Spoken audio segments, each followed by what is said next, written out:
बंटी और रिया की जल्दी होने वाली है सारी गलतफहमियां दूर, क्योंकि दोस्तों जल्द ही पता चलने वाला है कि असल में बंटी काव्या से नहीं बल्कि रिया से प्यार करता है। और ये सब बंटी और काव्या की शादी की तैयारी के बीच में ही पता चलने वाला है, जहां पर हमें देखने को मिलेगा कि यह बात सबसे पहले ईशा को पता चलेगी कि असल में बंटी काव्या से प्यार करता ही नहीं है और बंटी ने सूरज से रिया के बारे में बात की थी और असल में तो सूरज की गलतफहमी की वजह से ही यह सब हो रहा है। इसलिए अब ईशा को समझ आ जाता है कि वह बंटी और रिया के साथ गलत नहीं होने देगी और काव्या को भी समझा देगी कि असल में बंटी उससे प्यार नहीं करता था। लेकिन ईशा को भी पता होता है कि यह सब बहुत ज्यादा मुश्किल भरा होने वाला है, क्योंकि सब लोगों ने काव्या की खुशहाल जिंदगी के सपने देख लिए थे और सूरज भी बहुत खुश है अपनी बहन काव्या की दूसरी शादी को लेकर। लेकिन ईशा को पता होता है कि अगर वह सबको सच नहीं बताएगी तो रिया से उसका सच्चा प्यार छिन जाएगा। इसलिए ईशा अब सबको सच बता देती है, जिससे सबका दिल टूट जाता है। लेकिन सबको एहसास हो जाता है कि अब काव्या और बंटी की शादी नहीं हो पाएगी और अब तो रिया की शादी बंटी से करनी ही पड़ेगी, क्योंकि दोनों एक दूसरे से प्यार करते हैं। लेकिन सबके दिलों में एक दुख होता है काव्या को लेकर,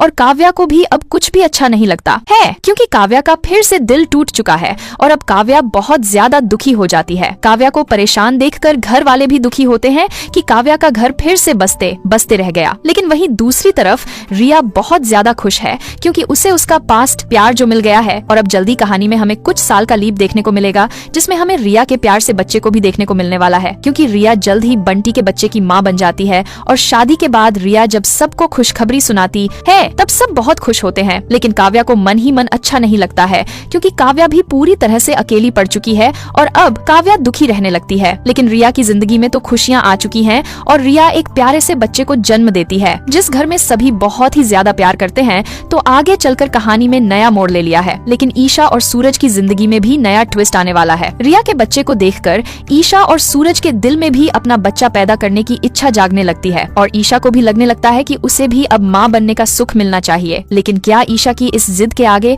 सूरज अपना ब्रह्मचर्य व्रत तोड़कर ईशा को माँ बनने की खुशी देगा, या फिर सूरज अपना ब्रह्मचर्य व्रत तोड़ने से इनकार कर देगा और ईशा का माँ बनने का सपना टूट जाएगा? आपको क्या लगता है, सूरज को ईशा का ये सपना पूरा करना चाहिए या नहीं?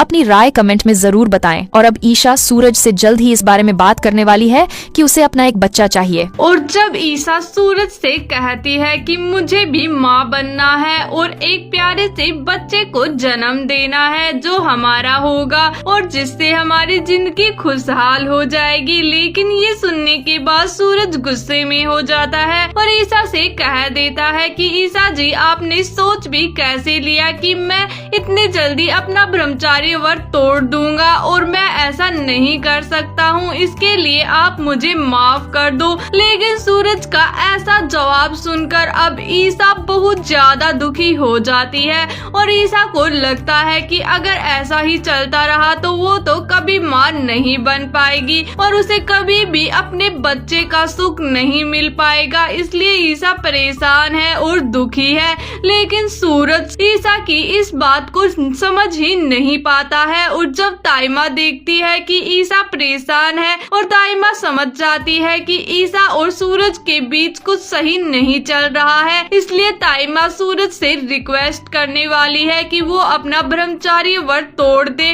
और ईशा को माँ बनने का सुख दे। लेकिन सूरज किसी की नहीं सुनता है और सूरज तो अपनी ही मनमानी करता है। सूरज को एहसास ही नहीं होता है कि एक औरत के लिए माँ बनने का सुख कितना जरूरी है। सूरज ईशा से कहता है कि मिहिका हमारी भी बच्ची है और मिहिका को हम एक माँ बाप की तरह प्यार करेंगे, इसलिए हमें एक बच्चा पैदा करने की जरूरत नहीं है। लेकिन ईशा को अब अपना एक खुद का भी बच्चा चाहिए, क्योंकि ईशा माँ बनने का एहसास चाहती है और ईशा सूरज से कहती है कि मैं मिहिका से भी एक माँ की तरह ही प्यार करती हूँ, लेकिन मुझे एक और बच्चा चाहिए, क्योंकि मुझे 2 बच्चे चाहिए। इसलिए अब ईशा की बात सूरज समझता ही नहीं है और सूरज ईशा से कह देता है कि मुझे कोई बच्चा नहीं चाहिए। तो आपको क्या लगता है आगे क्या होने वाला है? देखने के लिए हमारे साथ बने रहें।